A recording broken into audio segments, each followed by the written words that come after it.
people we defeated are still in denial. They have refused to move on. I don't know why. Because what happens, if things don't work out, you just move on and start life afresh. And when we brought the finance bill, which was enacted by Parliament and it became the Finance Act, they decided to go to the streets using that as an excuse. But I want to tell you that is not the reason. Because the leader of opposition was in government through the handshake. The price of 2 kg unga was 230 shillings. He never called for demonstrations then.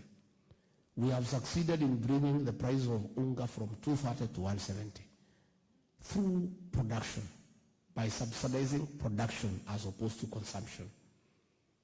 He is calling for demonstrations, but that is not the reason. The reason is in his history. Every election, he has used violence to be allowed to come into government. If you remember, in 1997, when he lost elections, he started demonstrations, and President Moi, the late, brought him into government as Minister for Energy through cooperation. In the year 2007, again, he lost to Mwai Kibaki. There were chaos, there were deaths. He was brought into government through the Nusu Mkate arrangement. Again in 2017, he lost elections. He brought violence. He sowed fear to Uhuru Kenyatta. And Uhuru Kenyatta, because he's a Sarah Kibebe, he brought fear. Allowed him into government. You know what happened? The Jubilee agenda was put aside, and that is how we have a debt of 9.6 trillion. He is trying to sell fear to us so that he can come into government through another handshake. I want to tell you here today that that is not possible, because that is giving into blackmail. If you read the penal code, Cap 63, blackmail is an offense. It is a crime. So sitting with somebody who is blackmailing you is partaking the crime. So those church leaders who are telling us to sit with that man so that he can cool down are asking us to commit a crime. President William and I are not willing to commit a crime. So there will be no handshake. There will be no arrangement.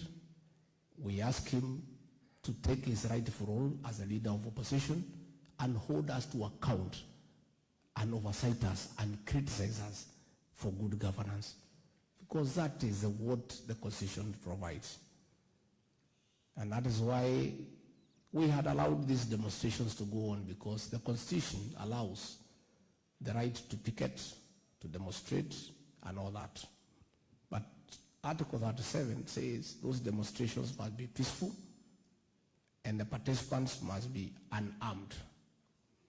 What we have seen is violence, is chaos, and the country was almost burning. So we made a decision that that character has never done a peaceful demonstration. And any demonstration he does will end up in chaos and violence. So we have said it will not happen. And in those 3 days, that matter was dealt with conclusively. They had called for one for Wednesday. I have told they have been postponed. They have postponed. There is no postponement. You cannot postpone something that will not happen. It's just trying to please his supporters. So I want to assure you that there is no political problem in Kenya at all. The people on the 9th of August made a decision, and the will of the people prevailed. The losers went to the Supreme Court as per the Constitution, and they were told they have no case. And they moved on, they didn't have a problem. They only came to say there is a problem 6 months later. Somebody cannot steal your cow and you find it is not there. and you are okay. Then 6 months later you say your cow has been stolen. It's not possible. So I want to assure you that Kenya is stable, Kenya is secure, the government is in full control, and the matter of those demonstrations have been brought to a closure. It will not happen again, and we want to appeal to everybody to go back to work. And I want to say in all fairness, I think it is wrong for you to ask other people's children to go and fight the police in the streets and get killed, when your own children, you have sent them to the East African Legislative Assembly to go and legislate. Because you can, what you do, if you think this thing is good and real, let your children be in the forefront. But you cannot use the children of poor people to throw stones, to fight policemen, to loot, to destroy property, to get killed, to get harmed, yet your own children are not there. And in all fairness, I've heard others saying that their work now is to protect their family and their children, and it is good. Everybody should protect his family and his children.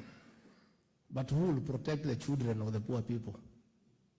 That is what the president must do. He must protect the millions of children whose fathers and mothers have no capacity to protect them. He must protect them, because then they have no money to buy guns. If you can buy guns for your children to protect themselves, that's okay. But what about those parents who cannot afford to buy guns to protect their children? The government must use the guns that they have to protect those children.